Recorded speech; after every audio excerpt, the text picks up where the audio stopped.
نحمده ونستعينه ونستغفره ونعوذ بالله من شرور أنفسنا ومن سيئات أعمالنا من يهده الله فلا مضل له ومن يضلل فلا هادي له أشهد أن لا إله إلا الله وحده لا شريك له وأشهد أن محمدا عبده ورسوله يا أيها الذين آمنوا اتقوا الله حق تقاته ولا تموتن إلا وأنتم مسلمون يا أيها الناس اتقوا ربكم الذي خلقكم من نفس واحدة وخلق منها زوجها وبث منهما رجالا كثيرا ونساء واتقوا الله الذي تساءلون به والأرحام إن الله كان عليكم رقيبا يا أيها الذين آمنوا اتقوا الله وقولوا قولا سديدا يصلح لكم أعمالكم ويغفر لكم ذنوبكم ومن يطع الله ورسوله فقد فاز فوزا عظيما أما بعد فإن أصدق الحديث كتاب الله وخير الهدي هدي محمد صلى الله عليه وسلم وشر الأمور محدثاتها وكل محدثة بدعة وكل بدعة ضلالة وكل ضلالة في النار.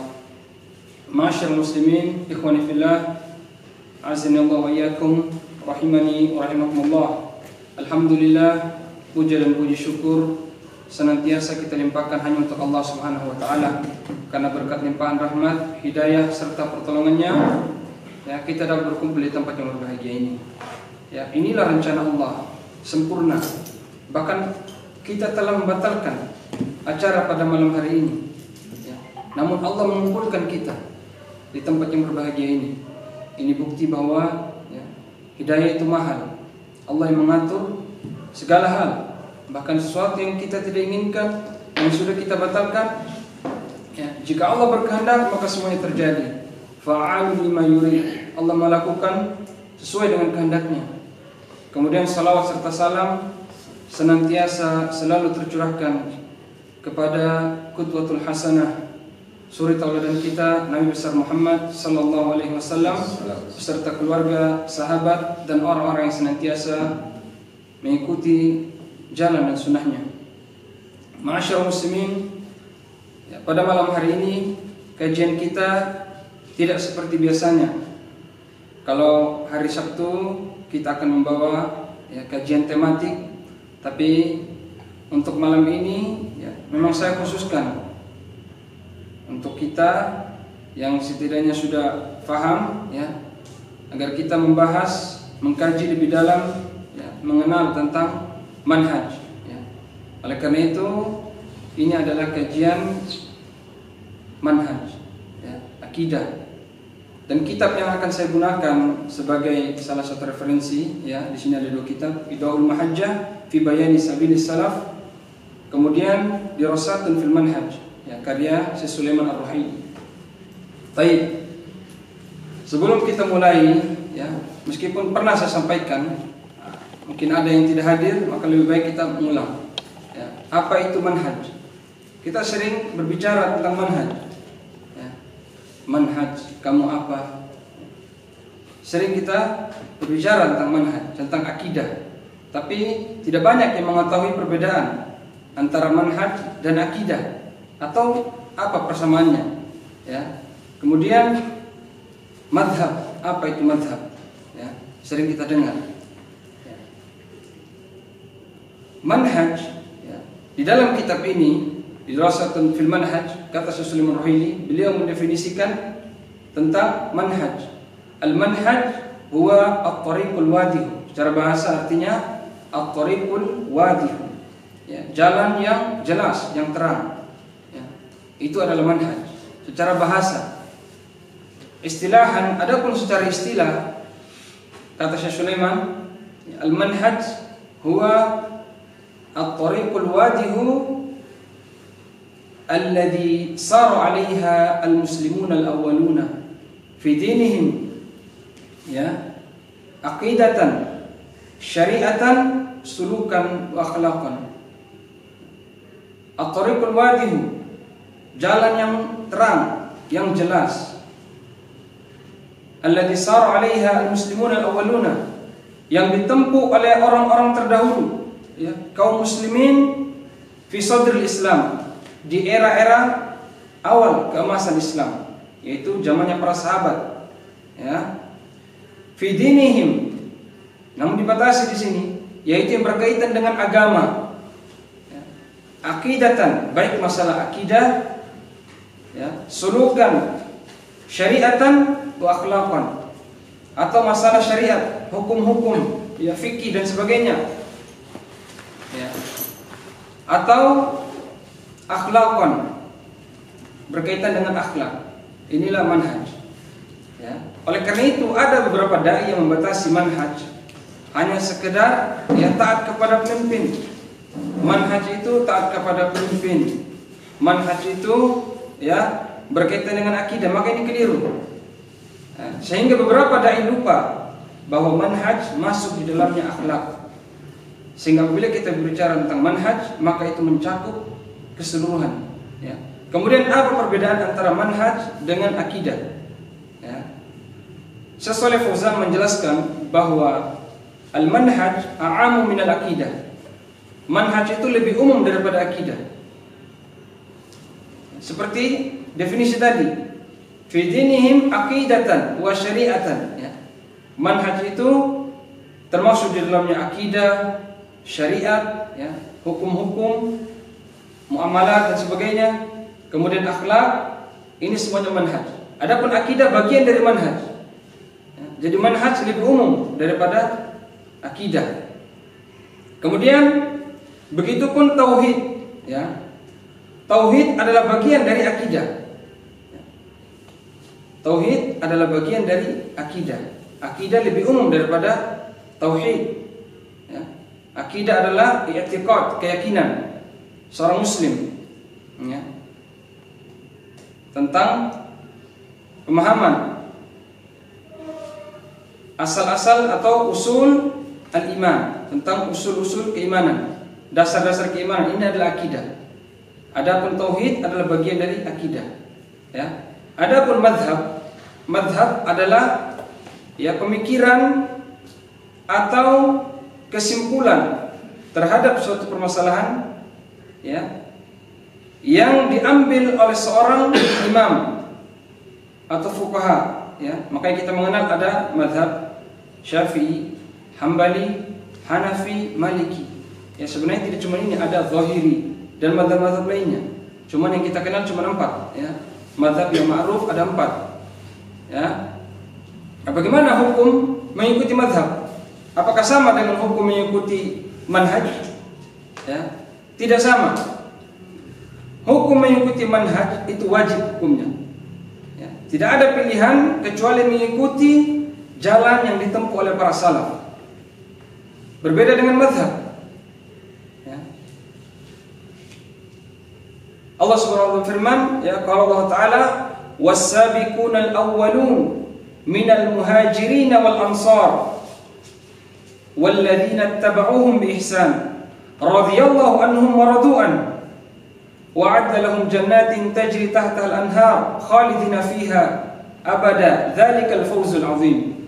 Ya, Allah berfirman was-sabiqunal awwalun, dan orang-orang yang masuk terlebih dahulu, ya, fi sadril Islam. Orang-orang yang awal masuk Islam itu para sahabat, minal muhajirin wal ansar, dari kalangan muhajirin dan kalangan ansar, ya. Walladzina tabauhum ihsan, dan orang-orang yang mengikuti mereka dengan baik, ya, secara keseluruhan, mengikuti apa yang dibawa oleh muhajirin dan ansar secara keseluruhan. Radhiyallahu anhum wa radu'an, Allah ridha kepada mereka dan mereka ridha kepada Allah Subhanahu wa taala. Ya, ini adalah salah satu dalil bahwa mengikuti manhaj salaf hukumnya wajib. Tidak ada pilihan di dalam manhaj. Seorang harus mengikuti, ya, manhaj yang diajarkan oleh Rasul dan para sahabatnya. Wa anna hadza sirati mustaqima, Allah mengabarkan, ya, ini adalah jalanku yang lurus, jalan Allah dan Rasulnya. Fattabi'uhu, maka ikutilah jalan tersebut. Ya. Wala tattabi'us subula, jangan engkau mengikuti jalan-jalan yang lain. Fatafarraqu bikum an sabili, maka kalian akan, ya, tersesat dari jalan Allah dan Rasulnya. Ini adalah di antara dalil-dalil yang mewajibkan kita untuk mengikuti manhaj Rasul dan para sahabatnya. Ya. Kemudian di hadis yang lain Rasul juga bersabda, "Alaikum bisunnati wa sunnati khulafa'ur rasyidin al-mahdiyyin min ba'di. Tamassaku biha wa 'addu 'alaiha bin nawajid wa iyyakum wa muhdatsatil umur fa inna kulla muhdatsatin bid'ah wa kulla bid'atin dhalalah wa fi riwayah wa kullu dhalalatin finnar. Ya.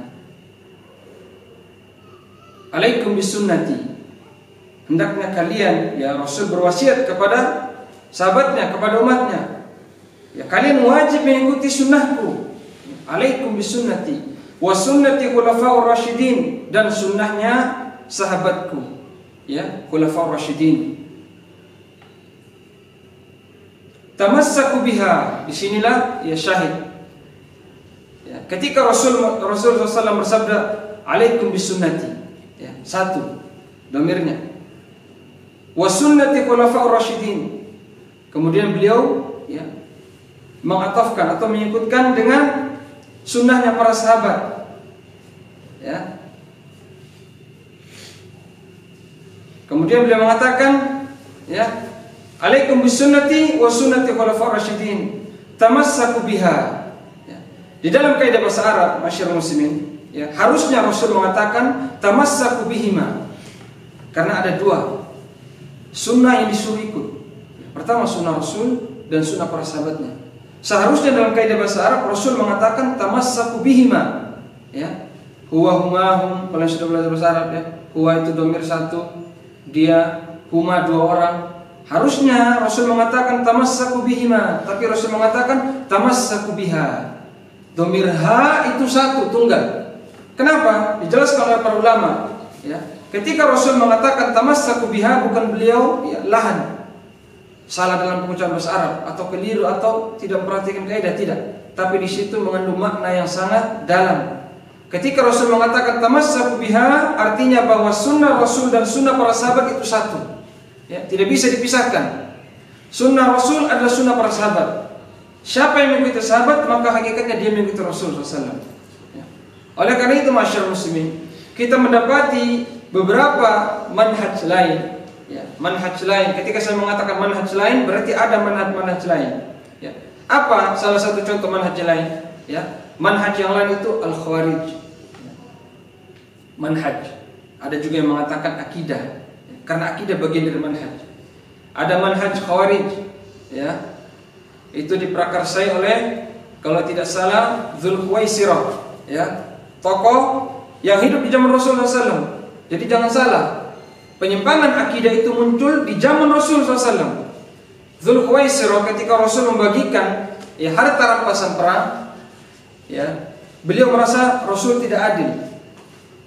Kemudian beliau mengatakan, "I'dil ya Rasulullah," ya, berlaku adillah wahai Rasulullah. Kemudian Rasulullah marah, ya. Karena siapa lagi yang bisa berbuat lebih adil dari Rasulullah SAW?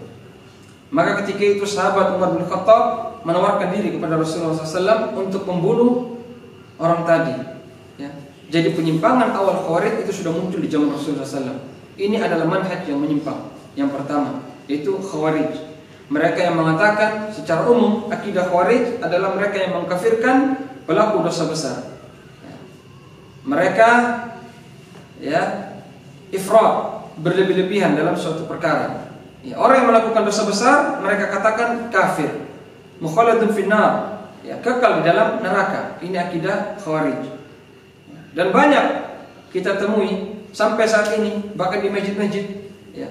Dan Khawarij itu bertingkat-tingkat. Ada Khawarij yang kita bisa ya vonis dia sebagai Khawarij apabila telah tegak hujah padanya, ya, telah jelas. Ada orang-orang yang memiliki pemikiran Khawarij. Contohnya apa? Membangkang terhadap pemimpin, terhadap penguasa. Ya, ini termasuk akidah atau manhajnya Khawarij. Ya. Meskipun kita tidak langsung memvonis orang tersebut Khawarij karena dia menentang pemerintah, tidak. Ya. Ya. Karena ini pemikiran Khawarij, tapi belum tentu orang tersebut adalah ya Khawarij secara total yang mengkafirkan kaum ya pelaku dosa besar dan sebagainya. Namun dia terjangkit pemikiran Khawarij atau takfiri, sembarang mengkafirkan pelaku dosa besar. Nah, ini banyak kita temui di Indonesia, ya. Meskipun nama mereka bukan Khawarij, ada Jemaah Islamiyah, ya, ada ISIS, ada Ansar Tauhid, ada Negara Islam Indonesia basisnya di Banten, dan ya khawarij lainnya. Ya. Banyak. Ini contoh manhaj yang tidak benar. Khawarij. Kemudian Syiah. Ini juga manhaj. Meskipun ya, kebanyakan orang mengatakan akidah, tapi dia merupakan manhaj. Ya, karena akidah bagian dari manhaj. Manhaj Syiah. Ya. Begitu banyak penyimpangan ya yang terdapat di dalam aliran Syiah. Sampai-sampai sebagian ulama ya mengharamkan Syiah, khususnya beberapa Syiah seperti Syiah Rafidah, Syiah Nusairiyah, ya. Mereka ya tidak dianggap sebagai Islam sama sekali. Kenapa? Karena sudah menyimpang jauh dari ajaran Rasul sallallahu alaihi wasallam. Ya, ini akidah Syiah. Itu banyak penyimpangan yang terdapat di dalam akidah Syiah, sehingga sangat sulit untuk dikatakan sebagai bagian dari Islam. Meskipun ada ulama yang membagi Syiah, seperti Syiah Zaidiyah, ya. Syiah Zaidiyah di zamannya, ya, itu tidak sampai keluar dari Islam, ya. Karena mereka, salah satu penyimpangan mereka adalah mereka menganggap, ya, bahwa Ali lebih mulia daripada Utsman, dan Ali lebih layak untuk mendapat pangku kekhalifahan daripada Utsman bin Affan. Ini adalah salah satu penyimpangan Syiah Zaidiyah, ya. Namun tidak membuat mereka keluar dari Islam. Namun kebanyakan Syiah yang ada sekarang ini sudah menyimpang. Sebagian besar dari mereka adalah Rafidah atau Nusairiyah atau Syiah lainnya, ya, Syiah Ismailiyah, dan banyak sekali sektenya Syiah. Ya. Oleh karena itu Imam Syafi'i, Ilham Akul Mukti, yang kalau saya tidak salah seorang salaf, Imam Syafi'i mengatakan, la ubali usolli khalfal yahud am khalfal rafidi. Aku tidak membedakan salat di belakang orang Nasrani atau di belakang Syiah Rafidah.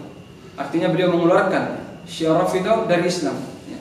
Dan kebanyakan Syiah yang ada itu semuanya sudah keluar dari Islam, ya. Kebanyakan yang ada sekarang itu sudah keluar dari Islam karena begitu banyak penyimpangan, ya. Di antaranya mereka mengkafirkan para sahabat, ya. Bahkan Ummul Mukminin Aisyah dikafirkan oleh mereka. Bahkan tidak sempurna akidah seorang Syiah sebelum mengkafirkan Umar, Abu Bakar, dan sahabat lainnya. Bahkan ya, hanya segelintir dari sahabat yang tidak mereka kafirkan, seperti Salman Al-Farisi dan lainnya, ya, hanya sedikit. Yang lainnya dikafirkan oleh mereka. Inilah manhaj, ya. Ketika ada golongan-golongan yang berusaha, ya, mengkaburkan kredibilitas para sahabat, maka sesungguhnya yang ingin dihancurkan bukanlah para sahabat. Ketika Syiah mengkafirkan para sahabat Abu Hurairah, Aisyah, dan sebagainya, padahal kita ketahui, ya, Aisyah merupakan, ya, satu dari 7 sahabat atau sahabiah yang banyak meriwayatkan hadis, ya. Ya, tujuannya bukan mengkafirkan Aisyah, bukan mengkafirkan Abu Bakar, Abu Hurairah, dan sebagainya, tapi tujuannya adalah merusak Islam, ya. Karena kabar yang kita dapat, ya, hadis-hadis yang kita dapat, ya, sebagian besar dari mereka, Abu Hurairah, Aisyah, dan sebagainya.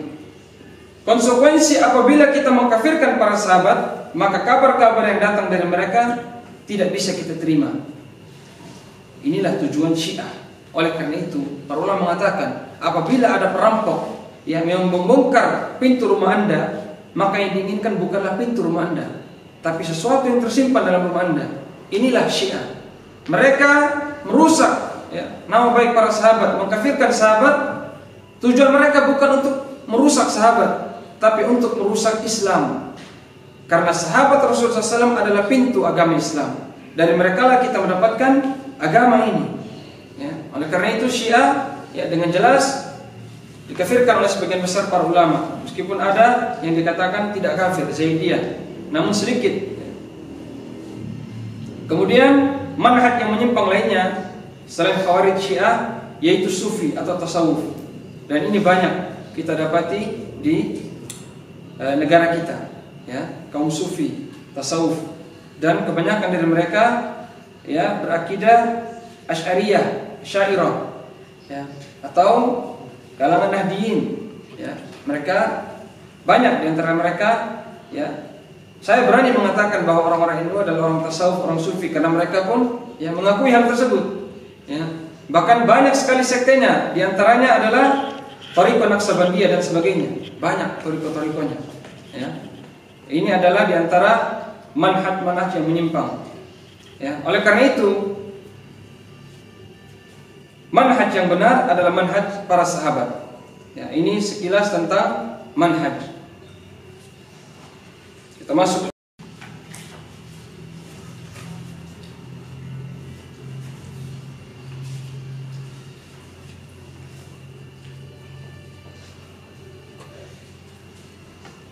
Taib.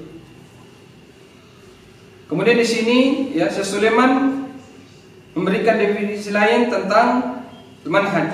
Beliau mengatakan huwa tariqun ni'matu alladhi yattasifu bil ilmi wal amali kama fi qouli azza wa jalla, yaitu jalan yang diberikan kenikmatan oleh Allah Subhanahu wa taala yang disifati dengan ilmu dan amal. Ya. Sebagaimana difirmankan oleh Allah Azza wa Jalla, qala Allah Ta'ala ihdinas siratal mustaqim siratal ladzina an'amta 'alaihim ghairil maghdubi 'alaihim waladhdallin. Nahnu da'iman fi kulli yawmin wa lailatin nad'u bi hadha du'a. Ya, saya mengatakan setiap hari kita mohon kepada Allah dengan doa yang sama, Al-Fatihah. Bahkan jumlahnya kita terkadang tidak bisa menghitungnya. Semakin banyak orang melaksanakan sholat sunnah, maka semakin banyak doa ini disebutkan. Karena Al-Fatihah merupakan bagian dari sholat. Yaqulu qa'il, kemudian ada yang mengatakan nahnu nusalli idzan qad ihtadaina. Seorang berkata, kita sholat berarti kita telah mendapatkan hidayah. Falimadza na'tu bihadza du'a? Lantas kenapa kita minta agar diberikan petunjuk? Bukankah ketika kita sholat, kita telah mendapatkan petunjuk, mendapatkan hidayah? Naqul, saya mengatakan, kami mengatakan, lianna hadzal manhaj nahtaju fihi ila thalathatil umur. Saya mengatakan karena manhaj ini dibutuhkan di dalamnya, atau kita membutuhkan di dalamnya 3 perkara. Yang pertama, al-amrul awal al-ilmu. Yang pertama adalah al-ilmu. Wal amru tsani as-suluk. Kemudian yang kedua adalah menempuh jalan ilmu tersebut. Wal amru tsalits ats-tsabat. Kemudian yang ketiga adalah ats-tsabat, yaitu istiqomah di atasnya, tetap di atas manhaj. Oleh karena itu ketika seorang meminta kepada Allah ihdinas siratal mustaqim, sejatinya dia meminta kepada Allah agar dia senantiasa berada di atas manhaj. Yang pertama dia minta agar ditambahkan ilmu. Karena seorang tidak akan mampu memahami agama ini, memahami madhab ini atau manhaj ini kecuali dengan ilmu. Seorang butuh ilmu. Dan ini syarat dalam melakukan suatu amal ibadah, yaitu berilmu terlebih dahulu. Fa'lam annahu la ilaha illallah wastaghfir lidzambik. Ketahuilah, tiada Tuhan yang berhak disembah dengan benar kecuali Allah. Wastaghfir lidzambik. Kemudian minta ampunlah kepada Allah atas dosa-dosamu. Ini firman Allah menunjukkan bahwa seorang harus terlebih dahulu berilmu, kemudian dia beramal. Bahkan Imam Bukhari masukkan dalam kitabnya babul ilmi qabla al-qawli wal amal. Imam Bukhari masukkan bab khusus dalam kitabnya, bab berilmu terlebih dahulu sebelum beramal. Menunjukkan bahwa manhaj yang pertama kita mohon kepada Allah agar senantiasa diberikan ilmu. Ketika seorang minta kepada Allah ihdinas siratal mustaqim, berikanlah kami petunjuk, maka sejatinya dia mohon kepada Allah adalah tambahan ilmu agama. Sehingga seorang wajib menuntut ilmu agama, wajib mempelajari ilmu agama. Kemudian yang kedua as-suluk. Setelah dia mendapatkan ilmu, dia mengamalkan ilmu tersebut. Tidak cukup seorang itu berilmu. La takunu aliman hatta takunu bil ilmi amilan. Seorang tidak dikatakan berilmu sebelum dia mengamalkan ilmu yang dimiliki. Wal amru tsalits ats-tsabat. Kemudian yang ketiga yaitu ats-tsabat, tegak, kokoh di atas manhaj, atau istiqomah. Seorang ketika dia mohon kepada Allah Subhanahu wa taala, maka sejatinya dia mohon kepada Allah ats-tsabat, dia mohon agar dia senantiasa istiqomah di atas manhaj yang benar, ya, di atas manhaj yang benar, at-tabat. Oleh karena itu salah satu doa, ya, dari 3 doa yang sebaiknya diucapkan, ya, selain nas'alullah al-qubul, kita mohon kepada Allah agar amal ibadah kita diterima, ya, nas'alullah hifdz ta'at, setelah amal ibadah kita dapat, kita mohon kepada Allah agar pahala-pahala yang kita dapat dijaga. Kemudian yang ketiga, yang tidak kalah penting, nas'alullah luzumul istiqomah, kita mohon kepada Allah agar kita senantiasa istiqomah di atas manhaj yang benar, ya. Inilah makna at-tabat, ya, kokoh di atas manhaj.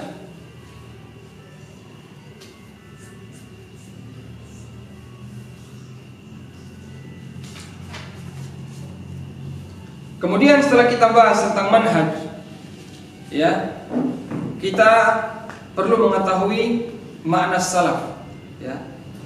Karena manhaj kita selalu mengidhafakannya atau mengikatnya dengan manhaj salaf. Ya, apa makna salaf? Ya, saya mengatakan as-salaf lughatan man salafa. Wasinu wal lam wal fa aslun yadullu ala taqaddumin wa sabakin, ya. As-salaf secara bahasa artinya yang telah berlalu, ya. Ma qad salaf, sesuatu yang telah berlalu. Aslun yadullu ala taqaddum, sesuatu yang menunjukkan telah berlalu, ya. Itu adalah arti salaf secara bahasa. Kemudian makna salaf yang lain, humul qaumul mutaqaddimuna as-sabiqun, yaitu kaum-kaum terdahulu. Secara bahasa salaf artinya orang-orang terdahulu. Kemudian saya membagi, ya, makna salaf secara istilah menjadi 2 definisi, ya. Itlaqul am wa itlaqul khas, ya. Ada yang secara umum, ya, makna secara umum, ada